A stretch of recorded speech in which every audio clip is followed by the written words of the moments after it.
Oman visa সংক্রান্ত আজকের মে 2026 সর্বশেষ আপডেটগুলো নিচে দেওয়া হলো। ১. নতুন ওয়ার্ক ভিসা চালুর সম্ভাবনা। সাম্প্রতিক খবর অনুযায়ী ওমান সরকার বাংলাদেশিদের জন্য স্থগিত থাকা ওয়ার্ক ভিসা পুনরায় চালুর আশ্বাস দিয়েছে। গত জানুয়ারিতে রিয়াদে অনুষ্ঠিত গ্লোবাল লেবার মার্কেট কনফারেন্সে ওমানের শ্রমমন্ত্রীর সাথে বাংলাদেশের উপদেষ্টার বৈঠকে এই আশ্বাস পাওয়া যায়। আশা করা হচ্ছে আগামী কয়েক মাসের মধ্যেই সাধারণ কর্মীদের জন্য ভিসা প্রক্রিয়া স্বাভাবিক হতে শুরু করবে। ২. বর্তমানে চালু থাকা ভিসার ক্যাটাগরি। 2023 সালের অক্টোবর থেকে সাধারণ ভিসা বন্ধ থাকলেও বর্তমানে নির্দিষ্ট কিছু ক্যাটাগরিতে ভিসা চালু আছে। পেশাজীবী ভিসা, ডাক্তার, ইঞ্জিনিয়ার, নার্স, শিক্ষক, হিসাবরক্ষক এবং লয়ারদের মতো দক্ষ পেশাজীবীরা ভিসা পাচ্ছেন। ফ্যামিলি ভিসা, ওমানে অবস্থানরতদের পরিবারের সদস্যদের জন্য ফ্যামিলি ভিসা দেওয়া হচ্ছে।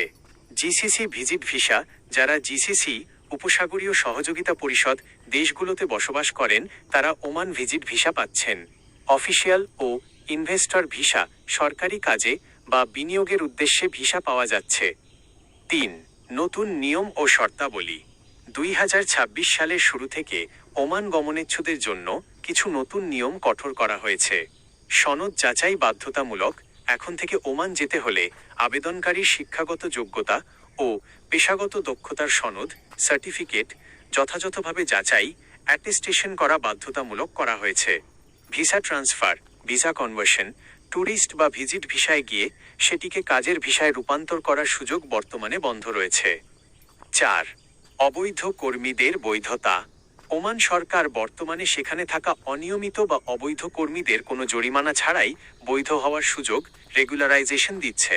যারা অনথিভুক্ত অবস্থায় আছেন তাদের জন্য এটি একটি বড় সুযোগ।